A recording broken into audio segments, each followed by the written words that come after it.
The U.S. Department of Interior has recently made an announcement that they have created and launched a Flint Hills Legacy Conservation Area. This was made public when Interior Secretary Ken Salazar was in Kansas and made this announcement and outlined a few details for the program.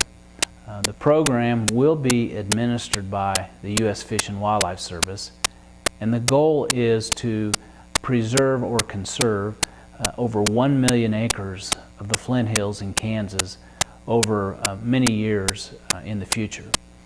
The United States Fish and Wildlife Service did similar programs in other parts of the country, most notably for waterfowl on wetlands in the northern plains and in several parts of the West to conserve ranching and conserving the rangeland for future generations.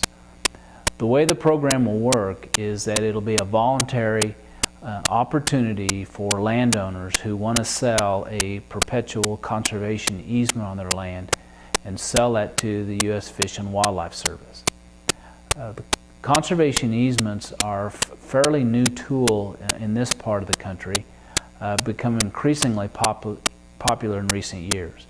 But essentially, a conservation easement or a conservation agreement is a very detailed document that's spelled out and agreed to by both the landowner and the entity that will accept or hold it, in this case the U.S. Fish and Wildlife Service. And then that agreement is filed on the deed of the property at the Register of Deeds and is to remain on that property and part of that deed for the current owner and any future owner of the property. Usually the conservation easements spell out what is limited or what type of rights are being extinguished or given away. In this case, the U.S. Fish and Wildlife Service is really interested in making sure that grasslands in the tallgrass prairie or the Flint Hills are kept as such. So the conservation easement will most likely prohibit development, be it commercial, residential, or industrial development. It'll be very clear that other rights that are there with property ownership will continue. The property will continue to be owned by the landowner. The property can be transferred or sold to future landowners, but if that's the case, the provisions of the conservation agreement will remain intact and will be applicable for future landowners. But the landowners will continue to own the property, control who can come on the property, and most importantly, the property will continue to be available as it has in the past for ranching, for grazing, for hay production, and other types of agricultural use that's currently being used in the Flint Hills. What I think is really interesting is that when this announcement was made, it was very clear that there were several entities, several interest groups that have been involved in the discussions of this program for several years. The Kansas Livestock Association has been at the table, as well as several of its members in the Flint Hills region.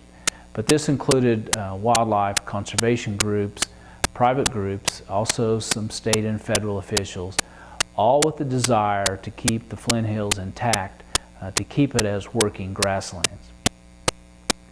The question I think will remain is how much participation there will be. It's important to note that this is all going to be contingent upon when and how much Congress will put into the program. It's not likely to receive any funding for at least a year, and depending on some of the programs within the U.S. Fish and Wildlife Service, who is also competing for dollars, it may be a while before the funds are there and doors will be open for landowners. But the other question I think comes to mind is, will there be landowners, because this is a voluntary program, will there be landowners willing to step forward and make these agreements, sell a perpetual conservation easement on their property? I think the most visible way to assess that is what's happened in the last 5 years. As I said earlier, conservation easements are really a fairly new tool, but in the last 5 years there have been landowners in the Flint Hills who have sold or donated perpetual conservation easements on approximately 45,000 acres. So it's become very popular, and the only reason that there are not more acres and more landowners who have participated is because the funding for the purchase of those has been very limited. The USDA through the Farm Bill has 2 conservation easement programs that have been available, and the funding has been used up on an annual basis from those willing to do so. Some of those conservation easements are held by private entities. The Ranchland Trust of Kansas, an affiliate of the Kansas Livestock Association, is one of those groups that holds one of the conservation easements that I've mentioned previously. I think probably the most positive thing that's occurred in the months, if not years, ahead of this program is a change in the philosophy and the approach of those who are wanting to preserve the Flint Hills for future generations.